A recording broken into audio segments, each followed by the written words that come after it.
அதிகாரம் 18வது வசனம். நான் உங்களை திக்கற்றவர்களாக விடேன், உங்களிடத்தில் வருவேன் என்று சொல்லி ஆண்டவராய் இயேசு சீசர்களை பார்த்து அவர்களை தைரியப்படுத்தும்படியாக இந்த வார்த்தையை சொல்லுகிறதை நாம் பார்க்க முடிகிறது. அன்பானவர்களே, கடந்த வாரத்திலும் கூட இந்த வார்த்தையை தொடர்ந்துதான் நாம் தியானிக்க ஆண்டவர் கிருபை செய்தார். ஆண்டவர் தம்மோடு கூட இருந்த சீசர்களை பார்த்து சொல்லுகிறார், நான் உங்களை திக்கற்றவர்களாக விடேன். அல்லேலூயா. ஆண்டவர் இயேசு ஸ்தோத்திரம், சீசர்களை அவர்கள் பலவாறான அவர்கள் வேலையில இருந்த போது, அவர்கள் தங்கள் இடத்தில் இருந்த போது அவர்களை தேடி சென்று அவர்களை அழைத்தார். ஸ்தோத்திரம். பேதுருவையும் யோவானையும் யாக்கோபையும் நம்ம பார்க்கும்போது அவங்க கடற்கரையில் இருக்கும்போது ஆண்டவர் அவர்களை அழைத்தார். அல்லேலூயா. ஸ்தோத்திரம். மத்தேயுவை பார்க்கும்போது வரி வசூலிக்கக்கூடிய இடத்துல இருந்து ஆண்டவர் அழைக்கிறார். ஸ்தோத்திரம். இப்படி ஒவ்வொருத்தரையும் ஒவ்வொரு விதமான சூழலிலையும் ஆண்டவர் தேடி சென்று அவர்களை அழைத்து கொண்டு தம்மை பின்பற்றும்படியாக, தம்முடைய சீசர்களாக இருக்கும்படியாக ஆண்டவர் தெரிந்து கொண்டிருக்கிறார். ஆண்டவர் சொல்லுகிற போது சொல்லுகிறார், நீங்கள் என்னை தெரிந்து கொள்ளவில்லை, நான் உங்களை தெரிந்து கொண்டேன். அல்லேலூயா. எத்தனை பேருக்கு அந்த விசுவாசம் இருக்குது? நான் இயேசுவை தெரிந்து கொள்ளல, இயேசு என்ன நினைச்சார்? தெரிந்து கொண்டார். ஆமென். அல்லேலூயா. அவர் என்னை தெரிந்து கொண்டிருக்கிறார்.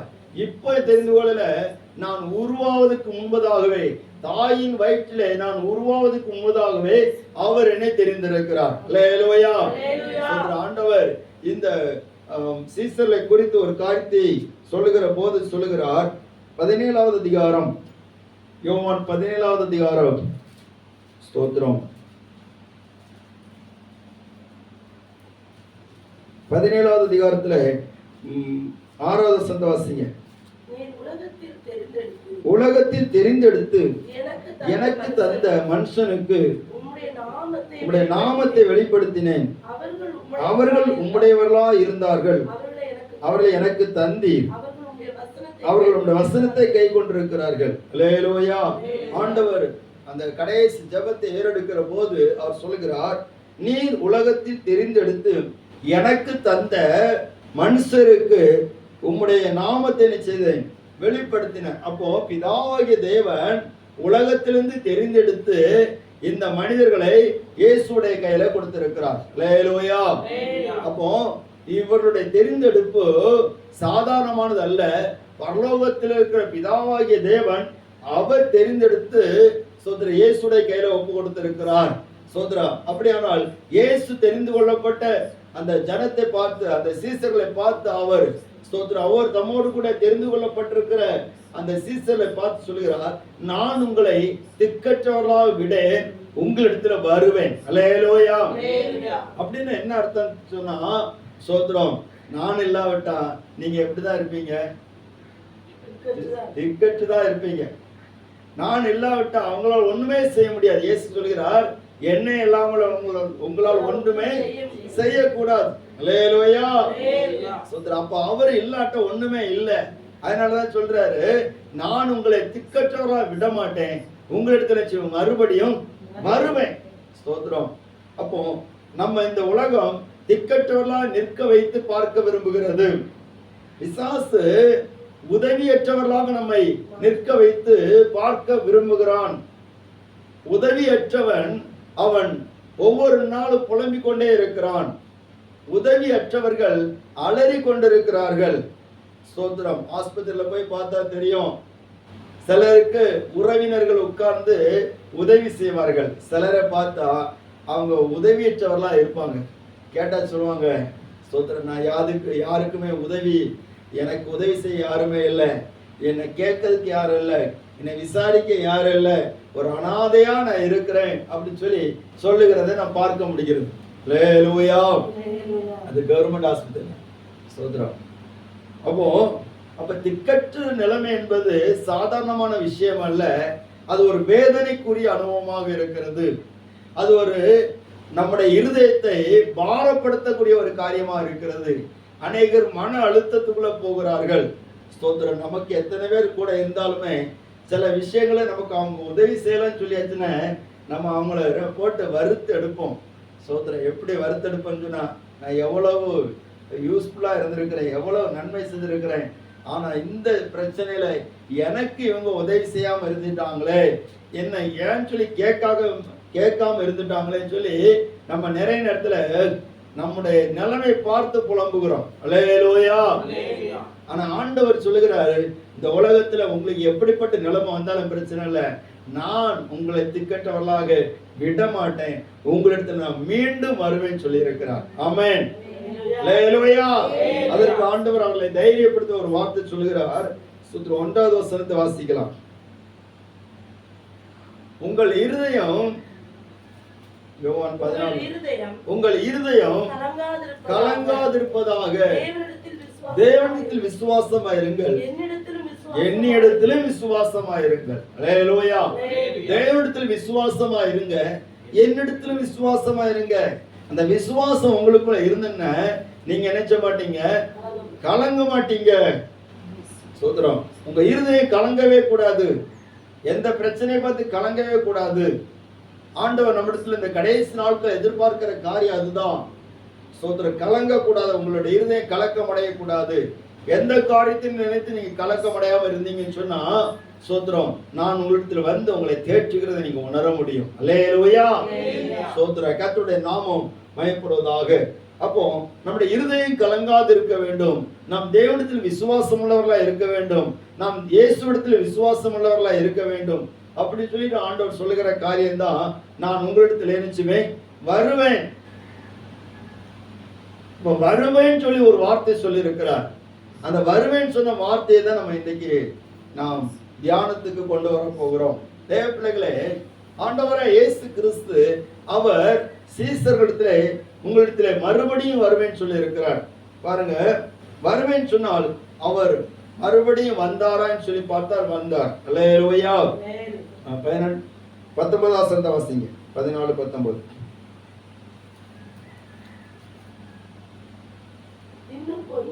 இன்னும் கொஞ்ச காலத்திலே உலகம் என்னை காணாது, நீங்களோ என்னை காண்பீர்கள், நான் பிழைக்கிறபடியினால் நீங்களும் பிழைப்பீர்கள். அல்லேலூயா. போன வாரத்துல இந்த வசனங்களை கொஞ்சம் விளக்கமா சொல்ல ஆண்டவர் கிருபை செய்தார். கொஞ்ச காலத்துல, இன்னும் கொஞ்ச காலத்துல உலகம் என்னை காணாது, நீங்கள் நினைச்சுவீங்க என்னை காண்பீர்கள். இந்த வார்த்தை ஆண்டவர் எதை குறித்து சொல்லுகிறார்னா, அவருடைய மரணத்தை குறித்து சொல்லுகிறார். அல்லேலூயா. ஆமா, அவருடைய மரணத்தை குறித்து சொல்லுகிற வார்த்தை இது. கொஞ்ச காலத்துல என்னை காணாதிருப்பீர்கள். இப்போ இதுவரைக்கும் என்ன கண்டுட்டு இருக்கீங்க, கொஞ்சம் காலம், அது எவ்வளவு நாட்கள் சொல்லி சொல்லல. ஆனா ஆண்டவர் இடையில ஒரு வார்த்தை சொல்லிப்பார், 3ஆம் நாளிலே அவர் நினைச்சுவார் உயிரோடு எழுந்திருப்பார் என்று சொல்லி ஒரு வார்த்தை ஆண்டவர் சொல்லி இருக்கிறார். சோதர, அவர் மனுஷரால் பாடுபட்டு சிலுவையில் அறையப்பட்டு 3ஆம் நாளில் நினைச்சுவார் உயிரோட எழுந்திருப்பார். இப்போ கொஞ்ச காலத்துல என்னை காண்பீர்கள் சொல்லுகிறார். ஸ்தோத்திரம். இந்த வார்த்தை அவர்கள் கலக்கத்தில் இருந்ததுனால, பல கேள்விகளோடு இருந்ததுனால அதனுடைய அர்த்தத்தை அவர்கள் புரிந்து கொள்வதற்கு கொஞ்சம் கடினமாக இருந்தது.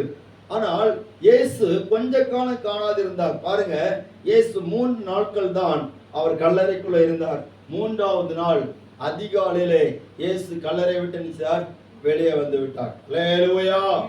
அல்லேலூயா. அவர் மரணத்திலிருந்து அல்லது கல்லறையிலிருந்து வெளியே வந்த காரியத்தை தான் அங்க சொல்லப்பட்டிருக்கிறது. அவர் மரணத்தை ஜெயித்து வெளியே வந்தார், பாதாளத்தை ஜெயித்து வெளியே வந்தார், சாத்தானுடைய அத்தனை அதிகாரங்களை ஜெயித்து இயேசு வெளியே வந்தார். மறுபடியும் இயேசு மறுபடியும் அவரிடத்தில் வருகிறார். சோதரர், இந்த வார்த்தையை உணராதபடிக்கு அவர்கள் துக்கமுகமா நடந்து போகிறார்கள். அல்லேலூயா. அல்லேலூயா. சோதரர், இயேசு கிறிஸ்து அவர் பாடுபட்டது உண்மைதான், மரணத்தை ருசி பார்த்தது உண்மைதான், வேதனை அடைந்தது உண்மைதான், அவரை பல விதத்திலே அவர்கள் இம்சப்படுத்தினதெல்லாம் உண்மைதான். ஆனால் அந்த இயேசு மறுபடியும் உயிரோடு அவர் வந்திருக்கிறார். அவர் உயிரோடு எழுந்து தம்முடைய சீசர்களுக்கு தம்மை வெளிப்படுத்தினார். அல்லேலூயா. ஆனபடினாலே ஸ்தோத்திரம், நாம் கலங்க வேண்டியதில்லை. நாம் மரித்த தெய்வத்தை அல்ல, என்றென்றைக்கு உயிருள்ள தெய்வத்தை ஆராதித்துக் கொண்டிருக்கிறோம். ஆமென். அல்லேலூயா. ஸ்தோத்திரம். அவர் உங்களிடத்தில் வருவேன்னு சொல்லி இருக்கிறார். ஸ்தோத்திரம். இந்த சீசர்கள் அதை உணராதபடிக்கு அவர் கூட வந்த போது கூட துக்கமுகமாய் போகிறார்கள், புலம்பிட்டே போறாங்க. அவர் தான் எங்களை காக்கிறவர் சொல்லி நாங்க நம்பி இருந்தோம். சொத்துறோம். நம்முடைய ஜனங்கள் எல்லாரும் சேர்ந்து நினைச்சாங்க, அவரை கொலை செய்துட்டாங்க. இப்ப அவரை இல்ல, என்ன பண்ணணும் ஒண்ணுமே தெரியல, ரொம்ப புலம்பிட்டே போறாங்க. இயேசு கூட வந்து பேசிட்டே வர்றாரு. சோத்திர கடைசியில் சொல்றாரு, புத்தி இல்லாத மந்த இருதயம் உள்ளவர்களேன்னு சொல்கிறார். அல்லேலூயா. சோத்திர சில நேரத்துல நம்ம புத்தியெல்லாம் மந்தமா போயிருது. சில கஷ்டங்கள் வரும்போது, சில பாடுகள் வரும்போது, சில வேதனைகள் வரும்போது, நம்ம ஆண்டவர் உயிர் தெழுந்த தெய்வத்தை நாம் ஆராதிக்கிறோங்கிற உணர்வு இல்லாமல் போய்விடுகிறோம். சில பலவீனங்கள் வந்து கஷ்டப்படுத்தும் போது உயிர் தெழுந்த இயேசுடைய வல்லமையை நாம் உணராதபடிக்கு போய்விடுகிறோம். மீண்டும் வருவேன்னு சொன்னவர், அவர் மீண்டும் வந்தார். அவர் மீண்டும் வந்ததுனால தான் நம்ம எல்லாரும் இயேசுவின் பக்கமா வந்தோம். அல்லேலூயா, அல்லேலூயா, ஸ்தோத்திரம். அவங்களால நம்பவே முடியல இது எப்படி நடந்துச்சு அப்படின்னு. லூக்கான சுவிசேஷம் 24வது அதிகாரத்திலே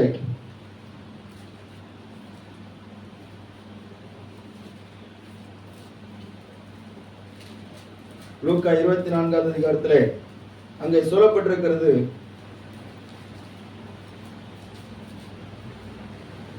38 வசனம், 37 38 வாசிங்க.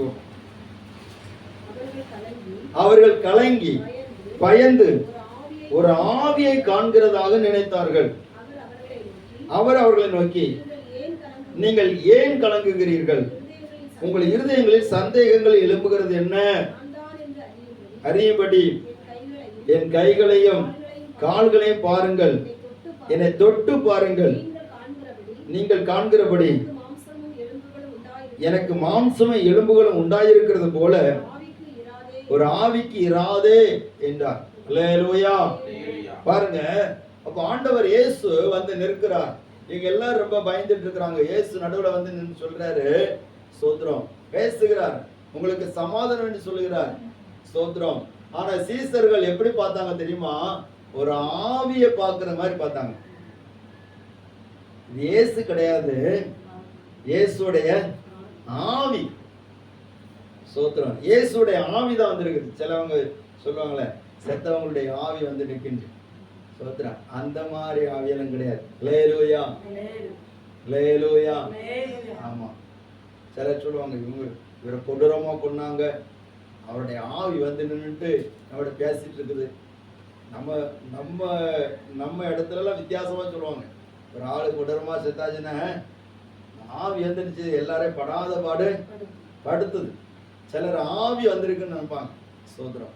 ஒரு வீட்டுக்கு ஜோமனை போயாச்சுன்னு சொல்றாங்க, பாஸ்டர் எனக்கு அந்த ஆவி தெரியுது, அந்த பழைய செத்து போன ஆவியெல்லாம் தெரியுது. சொல்றேன், ஏசுவின் போ பிசாசுன்னு சொல்லு. அல்லேலூயா. செத்து போன ஆவியெல்லாம் தெரியுது, என் வீட்டுக்காரருக்கு தெரியுது, வியாதியில இருக்காரு அவருக்கு தெரியுது, நான் சிலஞ்சுமே மனம் கலங்கி இருந்தான்னு எனக்கு தெரியுது.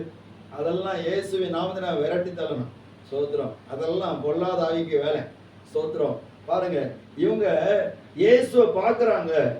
இயேசு உயிர் தெழுந்த இயேசு அவர் தன்னுடைய சொந்த சரீரத்துல காயங்களோடு நிற்கிறாரு. அவர் பார்த்த போது ஆவியை பார்க்கிற மாதிரி பார்த்தாங்களாம். இயேசு சொல்றாரு, ஏன் கலங்குறீங்க, ஏன் சந்தேகப்படுறீங்க? நான் தான் சொல்லி அறியும்படிக்கு என் கைகளையும் கால்களையும் தொட்டு பாருங்க. அல்லேலூயா, அல்லேலூயா, ஸ்தோத்திரம். நான் தான், எனக்குள்ளால ஒரு உயிர் தெழுந்த வல்லமை இருக்கிறது, உயிரோடு எழும்புகிற வல்லமை இருக்கிறது. இந்த உயிர் தெழுந்த வல்லமையினாலே உங்கள் யாவரையும் உயிர்ப்பிக்காது போதுமானதாக இருக்கிறது. அல்லேலூயா, ஸ்தோத்திரம். கர்த்தருடைய நாமம் மகிமைப்படுவதாக. பாருங்க, ஆனாலும் சந்தோஷத்தினால் அவர்கள் இன்னும் விசுவாசியாமல் ஆச்சரியப்பட்டாங்க. நிறைய பேருக்கு இயேசுக்குள்ள இருக்க சந்தோஷம் தான், ஆனா என்ன இல்லை சொல்லுங்க, விசுவாசிக்க மாட்டேங்கிறாங்க. ஆமா, ஸ்தோத்திரம். இயேசு உயிரோடு எழுப்பினார், சந்தோஷம், ஆனா விசுவாசம் இல்லை. சந்தோஷத்தினால விசுவாசிக்கலாம். பாருங்க, நம்ம குடும்பங்கள், நம்முடைய சூழ்நிலைகள் எதுவாக இருந்தாலும், கைவிடப்பட்ட சூழ்நிலைகள் எதுவாக இருந்தாலும், திக்கற்று போகிற நிலைமைகள் எதுவாக இருந்தாலும், நாம் ஆராதிக்கிறது உயிர் தெழுந்த இயேசு. அவர் என்னிடத்தில் வருகிறார். அல்லேலூயா, ஸ்தோத்திரம். இரண்டாவது, ஆண்டவர் வருவேன் சொல்லி இருக்கிறார். முதலாவது, மரணத்திலிருந்து உயிரோடு எழும்பி வருவேன், உங்களிடத்தில் வருவேன், உங்களை திக்கற்றவர்களா விட மாட்டேன்னு சொல்லி வருவேன் சொன்னவர் வந்தார். அவரை தைரியப்படுத்தினார், அவர்களுக்கு சில பொறுப்புகளை கொடுத்தார். அவர் பரலோகத்துல போய் ஸ்தோத்திரம் அவர் வீட்டில் இருக்கிறார். அல்லேலூயா. இரண்டாவது யோவான் சுவிசேஷம் 14வது அதிகாரம் 2வது வசனத்தில் சொல்லப்பட்டிருக்கிறது, வாசிக்கலாம். என் பிதாவின் வீட்டில் வாசிங்க. என் பிதாவின் வீட்டில் அநேக வாசஸ்தலங்கள் உண்டு. அப்படி இல்லாதிருந்தால் நான் உங்களுக்கு சொல்லி இருப்பேன். ஒரு ஸ்தலத்தை உங்களுக்கு ஆயத்தம் பண்ண போகிறேன். நான் போய் உங்களுக்காக ஸ்தலத்தை ஆயத்தம் பண்ணின பின்பு நான் இருக்கிற இடத்திலே நீங்களும் இருக்கும்படிக்கு நான் மறுபடியும் வந்து உங்களை என்னிடத்தில் சேர்த்துக் கொள்வேன். அல்லேலூயா. நான் இருக்கிற இடத்துல நீங்களும் இருக்கணும். அப்போ நான் முதல்ல மரித்து உயிர்த்த அந்த சாயல்ல நீங்களும் இணைக்கப்படணும். இரண்டாவது, நான் இருக்கிற இடத்துல நீங்கள் நினைச்சணும் இருக்கணும் என்று சொல்லி ஆண்டவர் சொல்லுகிறார். ஆண்டவர் இதை குறித்து சொல்லுகிற போது ஒரு காட்சி சொல்லுகிறார், நான் ஆயத்த பண்ணின பின்பு நான் வந்து நினைச்சவங்களை, அந்த அந்த வார்த்தை திரும்ப வாசிங்க. நான் போய் உங்களுக்காக ஸ்தலத்தை ஆயத்தம் பண்ண பின்பு நான் இருக்கிற இடத்துல நீங்களே இருக்கும்படிக்கு நான் மறுபடியும் வந்து. அல்லேலூயா. ஸ்தோத்திரம். முதல்ல சொல்கிறார் உங்களிடத்துல வருவேன் சொல்கிறாரு. அர்த்தம் சொல்றாரு, நான் உங்களிடத்துல மறுபடியும் நினைச்சுவேன் வருவேன். ஸ்தோத்திரம். ஆமென். உங்களிடத்துல வருவேன் சொன்னாரு, வந்தார். அடுத்த மறுபடியும் வருவேன்னு சொன்னாரு, இன்னும் வரல, இனிமேல் தான் வருவார். ஆமென். அல்லேலூயா. ஸ்தோத்திரம். வந்து உங்களை மறுபடியும் நினைச்சுவேன் வந்து உங்களை நான் ஆயத்தம் பண்ணின ஸ்தலத்துல உங்களை சேர்த்துக்கொள்ளன்னு சொல்றார். ஆண்டவர் இயேசு மறுபடியும் வருவார் என்பது ஒரு திட்டமான வார்த்தை. ஒரு அல்லேலூயா சொல்லுங்க பாப்போம். அல்லேலூயா. ஆண்டவர் இப்ப இயேசு இப்ப வந்தா ரொம்ப சந்தோஷமா இருக்குன்னு சொல்றாங்க மட்டும் ஒரு அல்லேலூயா சொல்லுங்க பாப்போம். அல்லேலூயா. கர்த்தர் உங்களை ஆசீர்வதிப்பார். ஸ்தோத்திரம். பாத்தீங்களா, ஒரு பாட்டு அழகா பாடு, ஒரு பாட்டு இருக்குது. உங்க முகத்தை பார்க்கணுமே ஏசையா, உங்க முகத்தை பார்க்கணுமே ஏசையா, உங்க முகத்தை பார்க்கணுமே ஏசையா, உங்க முகத்தை பார்க்கணுமே ஏசையா. அல்லேலூயா. முகத்தை பார்க்கணும்னு ஆசையா இருக்கா?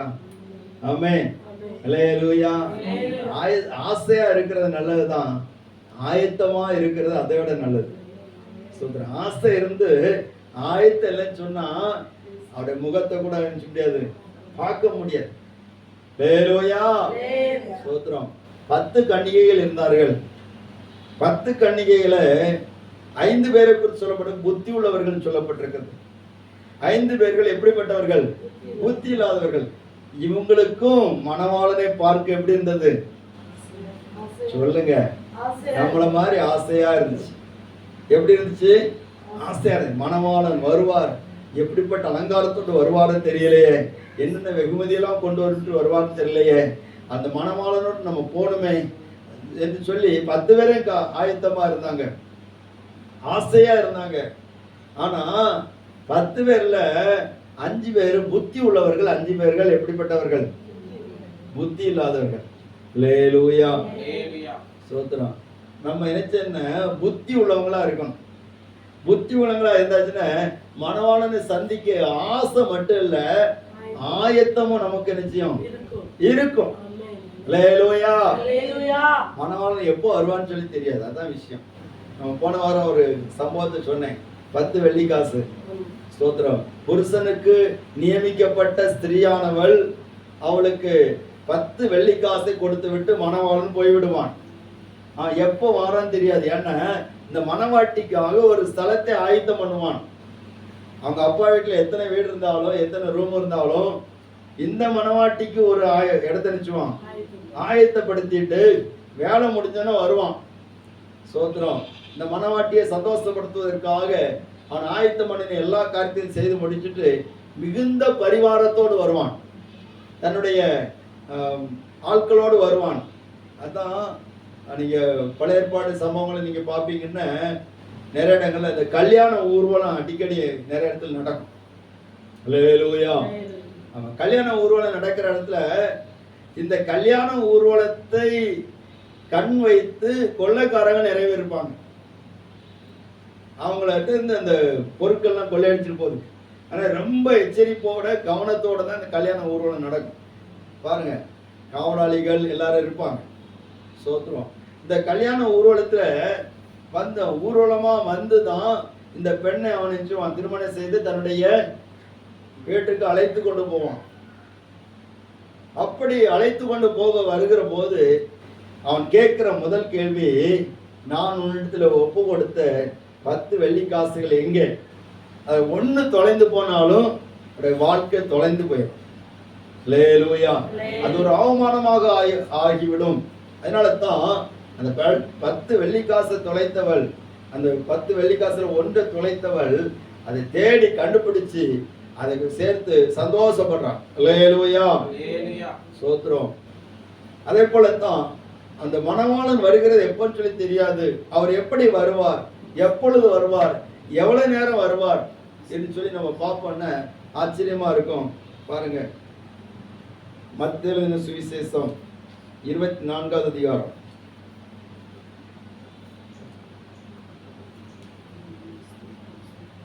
27வது வசனத்தை வாசி.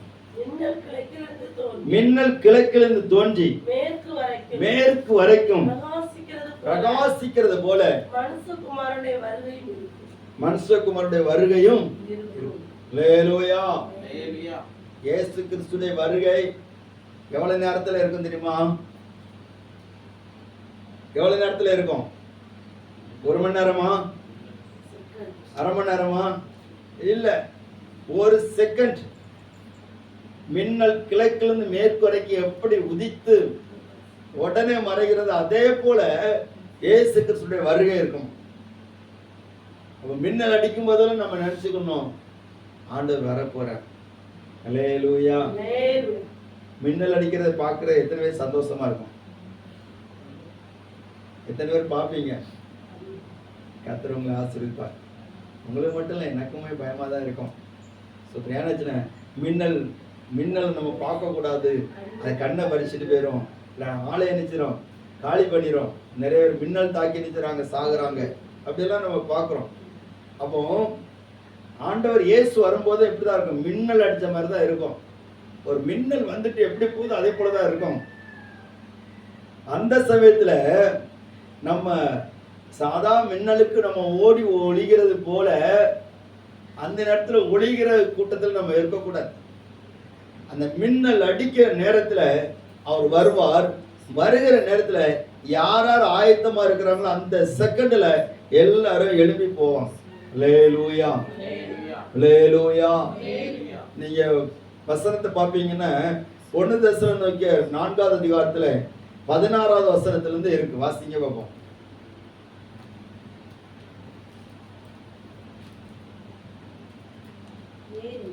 ஏனெனில் கர்த்தர் தாமே ஆரவாரத்தோடும் பிரதான தூதனுடைய சத்தத்தோடும் தேவ எக்காலத்தோடும் வானத்திலிருந்து இறங்கி வருவார். அப்பொழுது கிறிஸ்துவுக்குள் மரித்தவர்கள் முதலாவது எழுந்திருப்பார்கள். பின்பு உயிரோடு இருக்கும் நாமும் கர்த்தருக்கு எதிர்கொண்டு போக மேகங்கள் மேல் அவர்களோடு கூட ஆகாயத்தில் எடுத்துக்கொள்ளப்பட்டு இவ்விதமாய் எப்பொழுதும் கர்த்தருடனே கூட இருப்போம். அல்லேலூயா. கர்த்தருடைய நாமம் மகிமைப்படுவதாக. அன்பானவர்களே, இந்த இடத்துல பார்க்கும்போது இங்க மின்னல் அடிச்ச மாதிரி இருக்கும். ஆனால் கர்த்தர் எப்படி வருவார்னா, ஸ்தோத்திரம், பிரதான தூதனுடைய சத்தத்தோடும் தேவ எக்காலத்தோடும் அல்லேலூயா. பூமியில பார்க்கும்போது ஒரு மின்னல் அடிச்ச மாதிரி இருக்கும். அந்த மின்னல் எல்லாருக்கும் தெரியும். ஆனா எக்கால சத்தம் ஆயத்தமா இருக்கிறவங்க மட்டும் தான் கேட்கும். அல்லேலூயா. இயேசு மீண்டும் வருவேன்னு சொல்லி இருக்கிறார். மறுபடியும் வருவேன்னு சொல்லி இருக்கிறார். உங்களிடத்தில் வருவேன்னு சொல்லி இருக்கிறார். அப்படின்னா கிறிஸ்துவுக்குள் மரித்தவர்கள் முதலாவது எழுந்திருப்பார்கள். முதலாவது நினைச்சுவாங்க. அவங்க எவ்வளவு எப்படி மரிச்சிருந்தாலும் சரி, இரத்த சாட்சியா மரிச்சிருந்தாலும் சரி, அவங்க கடல்ல மரிச்சிருந்தாலும் சரி, எந்த இடத்துல மரிச்சிருந்தாலும் சரி, அந்த இடத்துல அந்த கல்லறை கிளப்பி எழும்புவான். அல்லேலூயா. ஆண்டோடைய வார்த்தை தீவிரமாக போகிறது. அவருடைய சத்தம் தீவிரமாக போகிறது. அவர் சர்வ வல்லமுள்ள தேவன். அவரால் முடியாத காரியம் ஒண்ணுமே இல்லை. ஸ்தோத்திரம் ஸ்தோத்திரம். யார் யார் எங்கெங்க இருக்கிறாங்கன்னு சொல்லி தெரியாது. ஸ்தோத்திரம். அநேக தேவ பிள்ளைகளை அப்படிப்பட்ட தரிசனங்களை கண்டிருக்கிறாங்க. எப்படின்னா ஸ்தோத்திரம், ஆண்டவர் இயேசுடைய வருகை குறித்த தரிசனத்தை பார்க்கிற போது அநேக கல்லறைகள் எழும்புகிறது. ஸ்தோத்திரம். ஹைவே ரோட்ல இருந்து நிறைய கல்லறை எழும்புது. அல்லேலூயா. ரோடெல்லாம் குண்டு குண்டாக கிடக்குது.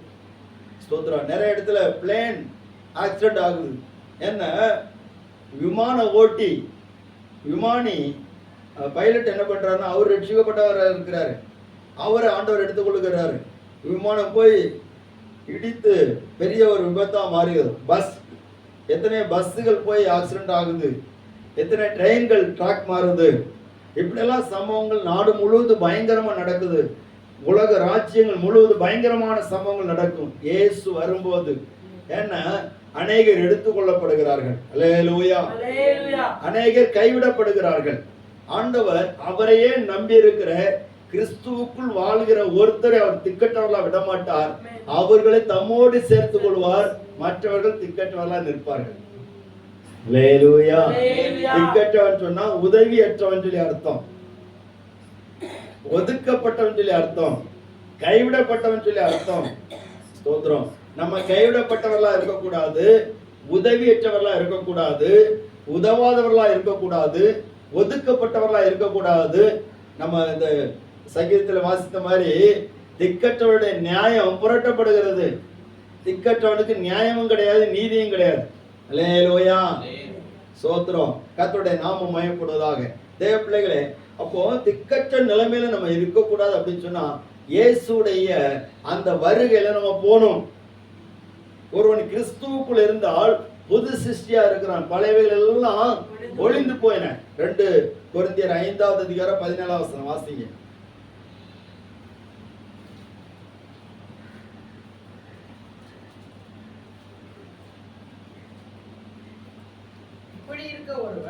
இப்படி இருக்க ஒருவன் கிறிஸ்துவுக்குள் இருந்தால் புது சிருஷ்டியா இருக்கிறான். பழையவைகள் ஒளிந்து போயின, எல்லாம் புதிதாயின. அல்லேலூயா. கிறிஸ்துவுக்குள்ள இருக்கணும். கிறிஸ்தவர்களாக இருப்பதல்ல, கிறிஸ்துவுக்குள்ள இருக்கணும். அல்லேலூயா. நம்ம கிறிஸ்தவர்களா இருக்கிறோமா, கிறிஸ்துவுக்குள்ள இருக்கிறோம்? நிறைய பேர் கிறிஸ்தவங்களா இருப்பாங்க, ஆனா கிறிஸ்துவுக்குள்ள இருக்க மாட்டாங்க. நாங்களும் ஆரம்பத்துல கிறிஸ்தவர்களாகத்தான் இருந்தோம். ஆனா கர்த்தர் கிருபையினால கிறிஸ்துவுக்குள்ள மாற்றி இருக்கிறார். ஒரு ஆள் எழுதி சொல்லுங்க பாப்போம். அல்லேலூயா. இப்ப நம்ம கிறிஸ்துவுக்குள்ள வந்துட்டோம்னா அடுத்த கட்டத்துக்கு போகணும். நம்ம வீட்டுல உள்ளவங்களே கிறிஸ்துவுக்குள்ள எழுதணும், வர்றதுக்கு பிரயாசப்படணும். அவங்களுக்காக நம்ம ஜோமணும், திறப்புல நின்று ஜோமணும். ஆண்டவரே, எங்க குடும்பத்தில் உள்ளவங்களை உமக்குள்ள கொண்டு வாங்க. ஆண்டவரே, எத்தனை நாட்களா இப்படி இருக்கணும், இப்படியே இருந்து நரகத்துக்கு போகணுமா? ஸ்தோத்திரம்.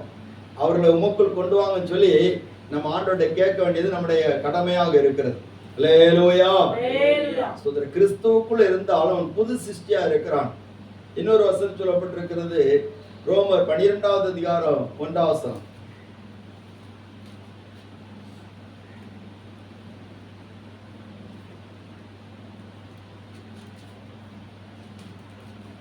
சீக்கிரமா வாசிங்க. ரோமர் 12:1. இப்படி இருக்க சகோதரரே, நீங்கள் உங்கள் சரீரங்களை பரிசுத்தமும் தேவனுக்கு தேவனுக்கு பிரியமான ஜீவ பலியாக கொடுக்க வேண்டும் என்று தேவனுடைய இரக்கங்களை முன்னிட்டு உங்களை வேண்டிக் கொள்கிறேன். இதுவே நீங்கள் செய்யத்தக்க புத்தியுள்ள ஆராதனை. அல்லேலூயா. ஒரு அல்லேலூயா. ஏன் சொன்னா நம்ம மருவமான்னு சொன்னா நம்ம புதியதா இருக்கணும், நம்ம மனசு புதிதாகணும், ஆத்மா புதிதாகணும், நம்ம எல்லாவற்றிலும் புதுமையானவர்களா மாறணும். ஸ்தோத்திரம். அல்லேலூயா. அப்பந்தான் ஆண்டவர் ஸ்தோத்திரம் புதிதாக்கப்பட்ட தேவ பிள்ளைகளை அழைத்து கொண்டு வரும்படியா வரப்போகிறார். ஸ்தோத்திரம். பாருங்க, மனவாட்டியை அழைத்து கொண்டு போகிறேன்னு சொன்ன மணவாளன் எப்படி புதுசா இருக்கக்கூடிய மனவாட்டியை தான் அழைத்து கொண்டு போவான். பழைய மனவாட்டி எரிச்ச மாட்டான். அல்லேலூயா. புதுசா ஸ்தோத்திரம் அவள் எரிச்சிடும், அழகானவளா இருக்கணும், ரூபவதியா இருக்கணும், எந்த பழுதும் அவளிடத்தில் நினைச்சு விடாது, இருக்கக்கூடாது, எந்த கெட்ட பேரும் அவளுக்கு நினைச்சு விடாது, இருக்கக்கூடாது. ஸ்தோத்திரம். அப்படிப்பட்டவளை தான் மணவாளன் அழைத்து கொண்டு போவார். அப்ப நம்ம ஆண்டவர் வரும்போது நம்மளும் சுத்தமா இருக்கணும், பரிசுத்தமா இருக்கணும், அவர் விரும்புகிறபடி இருக்கணும். அல்லேலூயா. அப்பதான் அவர் அழைத்து கொண்டு போவார். மத்தேயு 25:6 சொல்லப்படுகிறது, மணவாளன் வர தாமதித்த போது அவர்கள் எல்லாரும் நித்திரை மயக்கமடைந்து தூங்கி விட்டார்கள். நடுராத்திரியிலே இதோ மணவாளன் வருகிறார், அவருக்கு எதிர்கொண்டு போக புறப்படுங்கள் என்கிற சத்தம் உண்டாயிற்று. அல்லேலூயா. அப்போ மணவாளன் வருகிறார், அவருக்கு எதிர்கொண்டு போங்கள் என்கிற சத்தம் வரும். அப்போ நம்ம போவதுக்கு ரெடியா இருக்கணும். ஆண்டவர் சொல்றார், மறுபடியும் அவங்களுக்கு நிச்சயமே வருவேன். அவர் எப்போ வருவார்? அவர் எப்போ வருவார்னா, ஒருவேளை நடுராத்திரி வரலாம், ஜாமத்துல வரலாம், அதிகாலையில வரலாம், எப்பனாலும் வருவார். இல்லாட்ட பகல்ல வரலாம். அல்லேலூயா. எப்பனாலும் வருவார். ஆனா நாம் அவருக்கு எதிர்கொண்டு போவதற்கு ரெடியா இருக்க வேதம் நமக்கு கற்றுக் கொடுக்கிறது. பாருங்க, அவர் வருவதற்கான எல்லா அடையாளங்களும் நடந்து கொண்டிருக்கிறது. அந்த அடையாளங்களை குறித்து இன்னைக்கு பேசலாம் சொல்லி பார்த்தேன். ஆனால் அதுக்கு சில ஆயத்தங்கள் செய்ய வேண்டி இருக்கிறது. முதல்ல நீங்க வஞ்சிக்கப்படாதபடிக்கு எச்சரிக்கையா இருக்குன்னு சொல்றார். அல்லேலூயா. நிறைய பேர் வஞ்சிக்கப்படுவார்கள். ஸ்தோத்திரம். நிறைய பேர் தங்களுடைய வழிகளை விட்டு, விசுவாசத்தை விட்டு வஞ்சிக்கப்படுவார்கள். அநேக பஞ்சங்கள், கொள்ளை நோய்கள், யுத்தங்கள் இதெல்லாம் நடக்கும். இதெல்லாம் இயேசுடைய வருகைக்கு அடையாளமாக இருக்கிறது. ஆமென். அல்லேலூயா. இப்போ கொரோனா வந்தோடனே எல்லாருக்குள்ள ஒரு பெரிய ஒரு கலக்கம். ஸ்தோத்திரம். அல்லேலூயா. கொரோனா வந்தோடனே ஒரு பயங்கரமான கலக்கம். என்ன சொன்னா, ஸ்தோத்திரம், அப்பதான் எல்லாரும் பைபிளை திருப்பி பார்க்க ஆரம்பிச்சாங்க. கொள்ளை நோய் வரேன்னு சொன்னாரு. நிறைய பேர் சவால் விட்டுட்டு இருந்தாங்க, எந்த கொள்ளை நோய் இருந்தாலும் நாங்க பார்த்துக்கிறோம். முன்னாடி தான் மருந்தெல்லாம் கிடையாது, இப்போ எல்லாமே ஸ்தோத்திரம் எல்லாத்துக்கும் மருந்து இருக்குது. அதனால எந்த கொள்ளை நோய் இருந்தாலும் நாங்க பார்த்துக்கலாம்னு சொல்லிட்டு மார்பு தட்டினவங்கெல்லாம் கோடிக்கணக்கான ஜனங்கள் வச்சுட்டாங்க, செத்து போயிட்டாங்க. அல்லேலூயா. டெக்னாலஜி வளர்ந்துட்டு, விஞ்ஞானம் வளர்ந்துட்டு, எல்லாம் வளர்ந்துட்டுன்னு சொல்லி சொன்னவங்க எல்லாம் போயிட்டாங்க. ஆனா கொள்ளை நோய் போற போக்குல ஒரு பெரிய ஒரு கூட்டத்தை அள்ளிட்டு போயிட்டு அடுத்தால என்ன ஆச்சுன்னு சொன்னா, ஸ்தோத்திரம், யாரும் வீட்டை விட்டு வெளியிறங்க கூடாதபடிக்கு கொரோனா செய்து எல்லாரும் அரெஸ்ட் பண்ணிச்சு. இப்படி ஒரு சம்பவம் அந்த 2 வருஷத்துல உலக வரலாற்றில் நடந்திருக்குமான்னு சொல்லி பார்த்தீங்கன்னா நடந்ததுக்கு வாய்ப்பு குறைவு. அது ஆராய்ச்சி பண்ண இருக்கிறதுக்கு வாய்ப்பு இல்லை. ஆனா ஸ்தோத்திரம் முழு உலகத்திலே நடந்தது. அல்லேலூயா. எத்தனை பேர் கொரோனா டைம்ல வெளியே போய் வேலைக்கு போக முடிஞ்சது, சர்ச்சுக்கு போக முடிஞ்சது? ஒன்றும் முடியல. எல்லாமே பிளாக் ஆயிடுச்சு, எல்லாமே தடையாயிடுச்சு. அப்போ இது ஒரு அடையாளம். முடிவு உடனே வராது. ஆண்டவர் அதான் சொன்னார். மத்தேயு சுவிசேஷம் 24வது அதிகாரம் 7ஆம் வசனம் 8ஆம் வசனம். ஜனத்துக்கு விரோதமாய் ஜனமும் ராஜ்யத்துக்கு விரோதமாய் ராஜ்யமும் எழும்பும். பஞ்சங்களும் கொள்ளை நோயும் பூமி எதிர்ச்சிகளும் பல இடங்களில் உண்டாகும். ஆமென். இவையெல்லாம் வேதனைகளுக்கு ஆரம்பம். அல்லேலூயா. வேதனைகளுக்கு ஆரம்பம். முந்தின வசனம் சொல்லப்பட்டிருக்குது, யுத்தங்களையும் செய்தே கேள்விப்படுகிறீர்கள், கலங்காதபடிக்கு எச்சரிக்கையா இருங்கள். இவைகள் எல்லாம் சம்பவிக்க வேண்டியது, ஆனாலும் முடிவு உடனே வராது. முடிவு உடனே வராது. இதெல்லாம் வேதனைகளுக்கு ஆரம்பம்.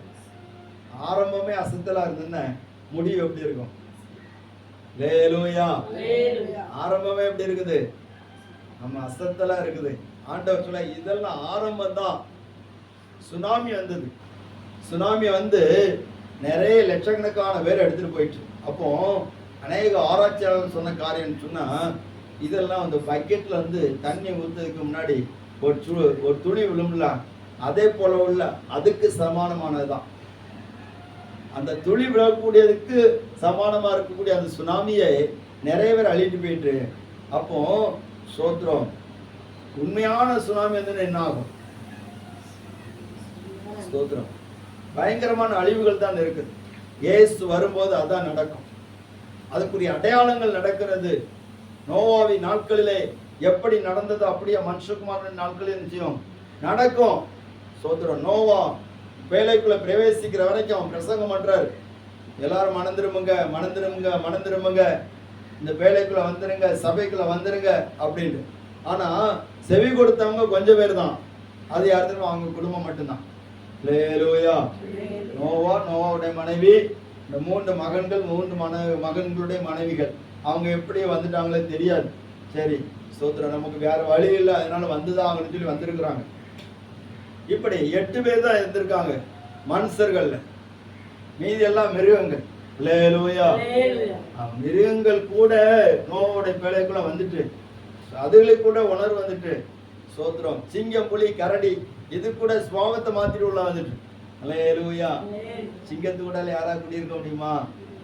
புலி கூடால யாரா குடியிருக்க முடியுமா? ஒண்ணும் முடியாது. சோத்திரம். சரியான நேரத்துல ஆகாரம் கொடுக்காட்டா அது ஆகாரத்தை தேடி போகாது. சோத்திரம். இருக்கிறதே ஆகாரமா நினைச்சிடும். பாதுகாக்கிறவங்களே ஆகாரமா மாத்திரும். நோவாவுடைய குடும்பத்தையுமே ஆகாரமா மாத்திரும். அங்க எத்தனை மிருக ஜீவனுக்கு எல்லாரையும் ஆகாரமா மாத்திரும். ஆனாலும் அவைகளும் தங்களுடைய உணர்வுகளை அடக்கிக்கிட்டு கொடுக்கறத வாங்கி சாப்பிட்டுட்டு உள்ள உட்காந்து. அல்லேலூயா. எப்படியா நம்ம தப்பணும் அப்படின்னு. இதே போலத்தான் நம்மளும் கூட சில உணர்வுகளை கட்டுப்படுத்தி ஆண்டவர் வருகையில எப்படியாவது போகணும். அவர் மீண்டும் வருவேன் சொல்லி இருக்கிறார். வருவேன் சொன்னவர் மறுபடியும் வருவார். அல்லேலூயா.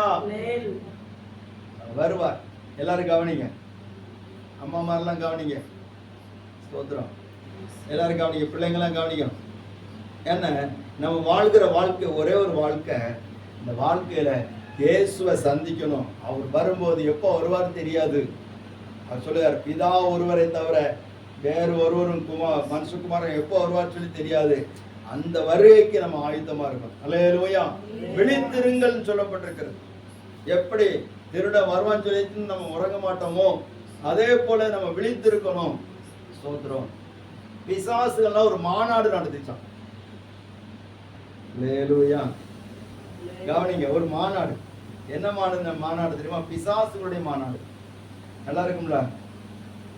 அப்போ அந்த பிசாசுகளுடைய மாநாட்டுல அந்த தலைமையா இருக்கக்கூடிய பிசாசு காட்டிச்சான். என்ன காட்டிச்சுன்னா, இந்த கிறிஸ்தவங்கள்லாம் இயேசு வாரார் இயேசு வாரான்னு சொல்லிட்டு சும்மா பிரசங்கம் பண்றவங்களும் இருக்கிறாங்க, ஜெபம் பண்றவங்களும் இருக்கிறாங்க, ஏதாவது பண்ணணும்னு சொல்லிட்டு செய்யறவங்களும் இருக்கிறாங்க. இவங்களை எப்படி தடை பண்ணது அப்படின்னுட்டு ஐடியா போட்டுச்சு. என்ன ஐடியா போட்டு சொல்லுங்க பார்ப்போம். எல்லாரும் இங்க தானே இருக்கீங்க? அல்லேலூயா. ஒரு அல்லேலூயா சொல்லுங்க. அல்லேலூயா. மார்த்தாளே நீ அநேக காரியங்களை குறித்து கவலைப்பட்டு கலங்குற. தேவையானது ஒன்று. இப்ப நம்ம கேட்கிற பிரசங்கம். சோத்திரம். கவனிங்க. அப்போ பிசாசுங்களுடைய மாநாடு. என்ன மாநாடு தெரியுமா? இந்த கிறிஸ்தவங்கள்லாம் இயேசு வாரான்னு சொல்லி பிரசங்கம் பண்றாங்க. இயேசு வாரான்னு சொல்லி எதாவது செய்யறாங்க. நம்மளை இருக்க விடாம துரத்திட்டே இருக்காங்க. இதை தடைப்படை என்ன செய்யலாம் அப்படின்னு மாநாடு. அப்போ ஒன்னொன்னும் ஒவ்வொரு ஐடியா சொல்லுது. ஒரு பிசாசு சொல்லுது, இயேசு வரமாட்டார்னு சொல்லிடுவோமா அப்படின்னு. உடனே தலைமை பிசாசு ஒரு மண்டையில ஒரு கொட்டு கொடுத்து சொல்லித்தான், சொல்றான், முட்டாளே, இயேசு வாரான்னு சொல்லி அவன் நம்ப வச்சிட்டு இருக்கிறான், நீ வரமாட்டான்னு சொல்ற அப்படின்னு.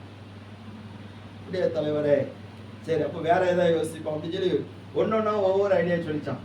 கடைசியில் ஒன்று வந்து சொல்லுது, நான் போய் எல்லாருக்கும் போய் காதுல போய் சொல்ல போறேன், இருதயத்துல சொல்ல போறேன், மனசுல சொல்ல போறேன். என்னடா சொல்ல போறேன்? அவர் வருவார். அந்த பிசாசுகள் இயேசுன்னு சொல்ல தெரியுமா? அதுல இயேசுன்னு சொன்னாலே பயம். அவர் வருவாரு, ஆனா இப்ப வர மாட்டார். அல்லேலூயா. அவர் வருவாரு, ஆனா என்ன செய்ய மாட்டாரு, இப்போ வரமாட்டாரு. அவர் வரதுக்கு நாளாகும் அப்படின்னு நான் சொல்ல போறேன். இது எல்லாருக்கும் நல்ல ஐடியாவா தோணுச்சு. சரி, அப்படி பேசி பாருங்க, நிறையவருடைய சிந்தனையில அதுதான் இருக்கு. அவர் வருவாரு, இப்போ வரமாட்டார். எத்தனை பேருக்கு அந்த எண்ணம் இருக்குது? அல்லேலூயா. இயேசு வருவாரா?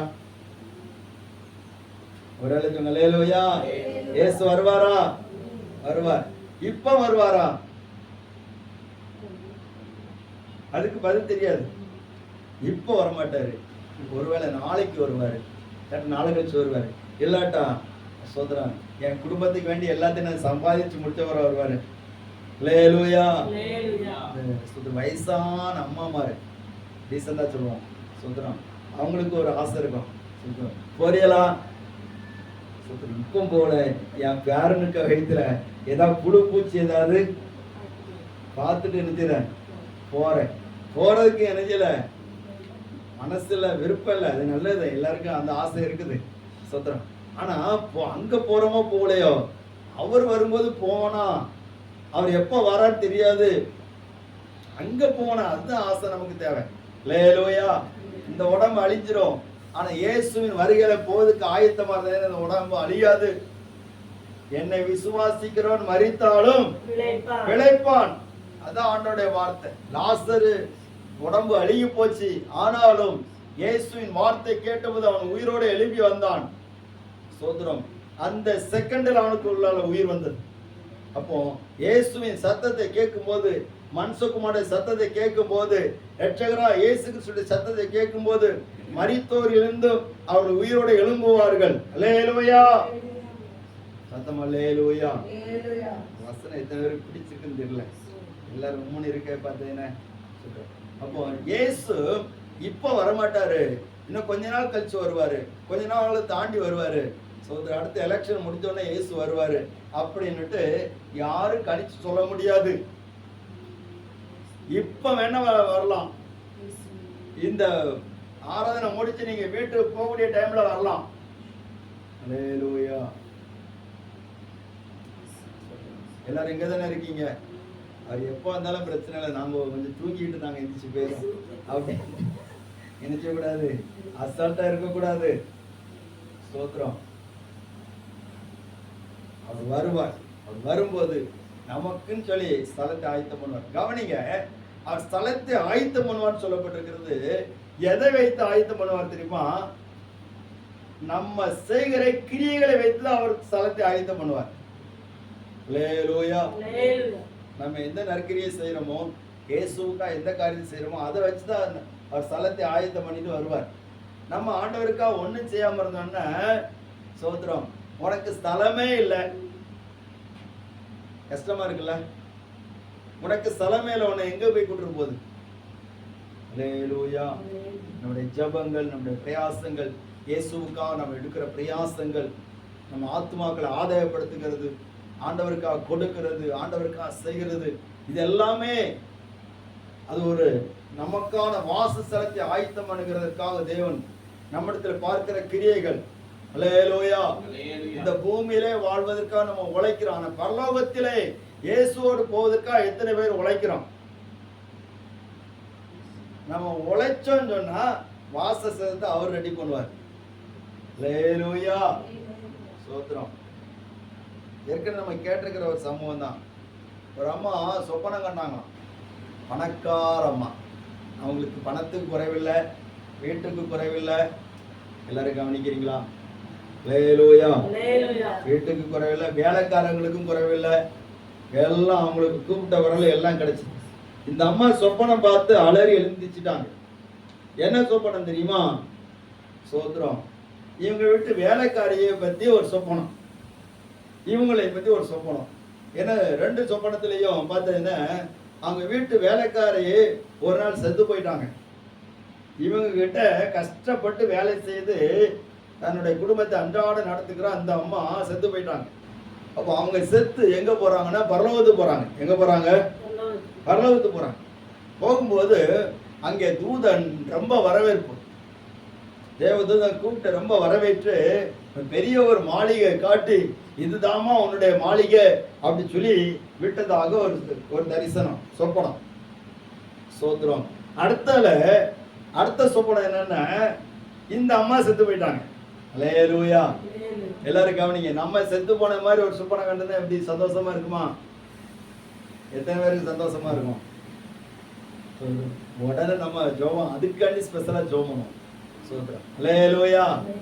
ஆமா, இந்த அம்மா அவங்க செத்து போன மாதிரி ஒரு சொப்பனம். ஏன்னாச்சுன்னா சோத்திரம், சொப்பனம் கண்டோன்னா அவங்களுக்கு பயங்கர கலக்கம் ஆயிட்டு அந்த சொப்பனத்திலே பாக்குறாங்க, இவங்களும் பரலோகத்துக்கு போறாங்க. போகும்போது தேவதூதனுடைய வரவேற்பு ரொம்ப ஒன்றும் இல்லை. சோத்திரம். அந்த வேலைக்காரிக்கு கிடைச்ச வரவேற்பு இல்லை. சோத்திரம். இந்த அம்மா ஒரு தூதன் கூட்டிட்டு போனா, கூட்டிட்டு போய் ஒரு சின்ன ஒரு குடிசை, அந்த குடிசை காட்டி, இதுதாமா நீ தங்கக்கூடிய இடம் சொல்லிட்டு ரொம்ப அசால்ட்டா விட்டுட்டு போயிட்டான். சொல்றான். அந்த வேலைக்காரிக்கு பயங்கரமான வரவேற்பு, மதிப்பு. அந்த மாளிகையில கொண்டு விட்டு ரொம்ப மதிப்பா கொண்டு விட்டு போனான். இந்த பணக்காரமா செத்து போன போது வரவேற்பும் இல்லை, மதிப்பும் இல்லை. சும்மா ஏனோ தானம் சொல்லி கொண்டு விட்டு ஒரு சின்ன ஒரு குடிசையில விட்டுட்டு போயிட்டான். நம்ம சொப்பனத்துல பாக்குறாங்க. பார்த்துட்டு அவங்க சொல்ற, ஆண்டவரே என்ன இது, நான் பூமியில எவ்வளவு பெரிய மாளிகையில இருந்தேன், இப்ப என்ன இப்படி ஒரு சின்ன ஒரு குடிசையில ஒன்று விட்டுருக்காங்களே அப்படின்ட்டு கேட்கும்போது தூதன் சொன்னா, ஏமா நீ பூமியில என்ன பண்ணுன்னு சொல்லு. நீ பூமியில வாழுகிற போது நீ எவ்வளவு பரலோகத்துக்காக உழைத்தியோ, எவ்வளவு ஆண்டவருக்காக செய்தியோ, ஆண்டவருக்காக எவ்வளவு பிரயாசப்பட்டியோ, ஆத்துமாக்களை ஆதாயம் பண்ணினியோ, அதுக்கு தக்கபடிய பலன் தான் உனக்கு இங்க கிடைக்கிறது. உன்னுடைய வேலைக்காரி உன்னிடத்திலிருந்து சம்பளம் வாங்குறா, ஆனா கர்த்தருக்கு நிறைவாக கொடுத்தான். அல்லேலூயா. உன்னிடத்திலிருந்து சம்பளம் வாங்கினா இல்லாதவர்களுக்கு கொடுத்தாள். உன்னிடத்திலிருந்து சம்பளம் வாங்கினா அவள் அநேகரை ஆதாயப்படுத்தி கொண்டாள். அழிந்து போகிற பொருட்களினால அநேகரை ஆதாயப்படுத்தி சர்ச்சையை கொண்டு வந்தாள். ஸ்தோத்திரம். அநேகருக்கு சுவிசேஷத்தை சொன்னால், தேவன் செய்த நன்மைகளை சுவிசேஷமா அறிவித்து அநேகரை ஆண்டவருக்குள்ள நடத்திட்டே இருந்தார். நீ அது ஒண்ணு செய்யல. அவள் தேவனுக்காக செய்த காரியம், அவள் பரலோகத்துக்காக செய்த காரியம் இங்கே பெரிய வாசஸ்தலத்தை, பெரிய ஒரு பலனை அவளுக்காக ஏற்படுத்தி இருக்கிறது. நீ பூமியிலே உனக்காக தான் செய்துட்டே இருந்த, அதனால உனக்குரிய பலன் இங்க கொஞ்சம் தான் இருக்குது. நீ ஏதோ போச்சுமே ஒரு சின்ன காணிக்க போடுவ, ஏதாவது விழாக்கள் வரைச்சுமே, பண்டிகைகள் வரைச்சுமே, விசேஷ கூட்டம் வரைச்சுமே ஏதாவது பண்ணுவ. சுத்திரம். ஏதாவது ஏழைகளுக்கு ஏதாவது ஒரு சின்ன காரியம் பண்ணுவ, அந்த குறிப்பிட்ட நாளில் மட்டும் பண்ணுவேன், அதுக்குரிய பலம் தான் உனக்கு இருக்குது அப்படின்னு சொன்ன போது இந்த அம்மா கண் விழித்து, ஐயோ நான் எவ்வளவு குறையப்பட்டதுன்னு சொல்லி அவர்கள் உணர்ந்து அதுக்கு ஒரு படி செம்மையான வாழ்க்கை வாழ ஆரம்பித்தார்கள். அல்லேலூயா. அப்போ நமக்கு வாசஸ்தலம் ஆயத்தம் பண்ணுகிறாருன்னு, பரலோகத்துக்காக எப்படி உழைக்கிறோமோ அதுக்கு தக்கபடி உள்ள வாசஸ்தலத்தை தான் கர்த்தர் நெஞ்சுவார், நமக்கு ஆயத்தம் பண்ணுவார். அல்லேலூயா. அப்ப பூமிக்காக உழைக்கணுமா, பரலோகத்துக்காக உழைக்கணுமா? பூமிக்காக இந்த உலகத்துல வாழ்வதற்காக நம்ம உழைக்க வேண்டும், கட்டாயம் உழைக்கணும். ஆனா அதை காட்டிலும் நாம் நித்தியத்துக்காக வாழ்வதற்காக நித்தியத்துக்காக உழைக்கணும். அல்லேலூயா. அதுக்காக நம்ம ஒவ்வொரு நாள் எப்படி செலவு பண்றோம்? நித்தியத்துக்காக வாழ்வதற்கு, நித்தியத்துல வாசஸ்தலம் உண்டாவதற்கு. அப்போ அதை ஆயத்தம் பண்ணின பின்பு எல்லாம் ரெடி பண்ணிட்டு நான் வருவேன்னு சொல்லி இருக்கிறார். வருகிறவரை சந்திக்க நீங்களும் நானும் ஆயத்தமா இருக்கிறோமா? எல்லாரும் ஆண்டவருடைய சமூகத்திலே ஜெபிக்க போகிறோம். ஸ்தோத்திரம். நேரம் போயிட்டே இருக்கிறதுனால வேகமா முடிக்க விரும்புகிறேன். நம்ம எல்லாரும் ஜெபிக்க போறோம். அவர் சீக்கிரமா வரப்போகிறார். அவருடைய வருகையிலே ஆயத்தமா இருக்கிறவர்கள் அவரை சந்திப்பார்கள். ஸ்தோத்திரம். ஒரே ஒரு வசனத்தை மட்டும் வாசித்து நம்ம ஜெபம் பண்ணுவோம். உன்னத பாட்டின் புஸ்தகம் 5வது அதிகாரத்திலே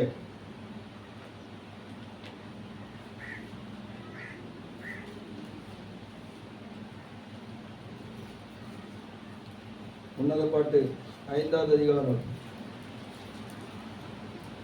1ஆம் வசனம். ஸ்தோத்திரம். இந்த வசனங்கள் 5 வசனம் 4 வசனம் இருக்குது. 4 வசனத்தை 4 பேர் ஒவ்வொரு வசனமா வாசிங்க. ஸ்தோத்திரம். உன்னத பாட்டு 5வது அதிகாரத்துல 5 வசனத்தை வாசிங்க. 5 வசனம் ஒவ்வொரு வசனமும் ஒருத்தர் வாசிங்க. வச்சுக்கிறோம். என் சகோதரியே வாசிங்க வாசி. என் சகோதரியே, என் மணவாளியே, நான் நான் என் தோட்டத்தில் வந்தேன். வெள்ளை போலத்தையும் கந்த வர்க்கங்களையும் சேர்த்தேன். ம், என் தேனோடு புசித்தேன். ம், என் திராட்சரசத்தை ம். என் பாலோடு குடித்தேன். குடித்தேன். சகோதரரே, சிநேகிதரே, சிநேகிதரே, ஆ. புசியுங்கள். புசியுங்கள். பிரியமானவர்களே, ஆ. குடியுங்கள். ம். பூர்த்தியாய் குடியுங்கள். சரி, பூர்த்தியாய் குடிங்கள். அடுத்த வசனம். நான் நித்திரை பண்ணினேன். ஆ. என் இருதயமோ விழித்திருந்தது. ம். கதவை தட்டுகிற என் நேசரின் கதவை தட்டுகிற நேசரின் சத்தத்தை கேட்டேன். சத்தத்தை கேட்டேன். என் சகோதரியே, என் சகோதரியே, பிரியம், என் பிரியமே, புறாவே, என் புறாவே, உத்தமியே, என் உத்தமியே, கதவை திற. கதவை திற. நான் தலைமயிரினாலும் ஆ.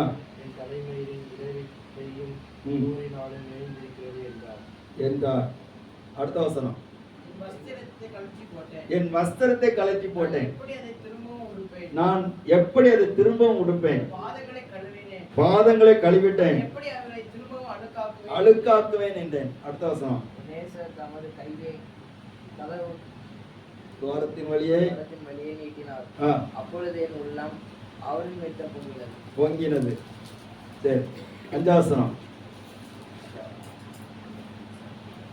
என் நேசருக்கு கதவை திறந்து, என் நேசருக்கு கதவை திறக்க நான் எழுந்தேன். பூட்டின பூட்டின கைப்பிடிகள் கைப்பிடிகள் மேல் ஆ, வெள்ளை கோலமும் ம், என் விரல்களில் இருந்து ம். வாசனையுள்ள வெள்ளை கோலமும் வந்தது. சரி, அடுத்த வசனம் கூட வாசிங்க யாராவது. நேசருக்கு கதவை என் நேசருக்கு கதவை திறந்தேன். நேசரோ இல்லை, என் நேசரோ இல்லை, போய்விட்டார். அவர் சொன்ன வார்த்தையால் என் ஆத்துமா சோர்ந்து போயிற்று. அவரை தேடினேன், அவரை காணவில்லை. கூப்பிட்டேன். அல்லேலூயா. இந்த மணவாட்டியுடைய நிலைமையை பாருங்க. அவர் பனித்துறையில நனைஞ்சி எல்லாம் பூர்த்தியா சாப்பிடுங்கன்னு சொல்லி விருந்தெல்லாம் ரெடி பண்ணிட்டு கூப்பிட்டாரு. என் மணவாட்டியே, என் பிரியமே, என் புறாவே, என் சகோதரியே. சோதரன். அல்லேலூயா. எப்படியெல்லாம் வர்ணிக்க முடியுமோ அப்படியெல்லாம் வர்ணிச்சு கூப்பிடுறாரு. இந்த அம்மா சொல்றாங்க, நான் இப்பதான் படுத்தேன், இப்பதான் என் வஸ்திரங்கள்லாம் மாற்றினேன், சோதரன் என் பாதங்கள்லாம் கழுவிட்டேன்.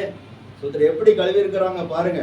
சோதரன் இனி நான் அழுக்காக்க மாட்டேன் அப்படி சொன்னவங்க மணவாளுடைய சத்தம் கேட்ட உடனே முதல்ல கஷ்டமா தான் இருந்தது. ரெண்டாவது எழும்பி கதவை திறக்கும் போது என்ன நடக்கு தெரியுமா? அவங்க கைகள்ல இருந்து என்ன வருது? என் கைகளிலிருந்து வெள்ளை போலவும் என் விரல்களிலிருந்து வாசனை உள்ள வெள்ளை போலவும் வடிந்த அந்த அளவுக்கு வாசனை தரைக்கும். அல்லேலூயா. கையில வெள்ளை போலம் அந்த சென்று வடியக்கூடிய அளவுக்கு, அந்த திரைவியங்கள் வடியக்கூடிய அளவுக்கு அந்த அம்மா யூஸ் பண்ணியிருக்கிறான். வடியுது, இதை வடியுது. சரி, என்னுடைய நேசருக்கு நான் கதவை திறந்தாச்சுன்னா அவரு இல்லை. அல்லேலூயா. சரியான நேரத்துல அவர் கூப்பிட்ட நேரத்துல திறக்காட்டா அவர் போயிடுவார். கூப்பிட்டு பார்த்தாச்சுனாலும் நம்ம அவர் கூப்பிடும் போது நம்ம திறக்காட்டா நம்ம கூப்பிட்டு அவர் திறக்க மாட்டோம். அல்லேலூயா. நிறைய பேர் அதான் செய்வாங்க. அவர் வந்துட்டு போன பிற்பாடு இயேசுவே இயேசுவே இயேசுவேன்னு கூப்பிடுவாங்க.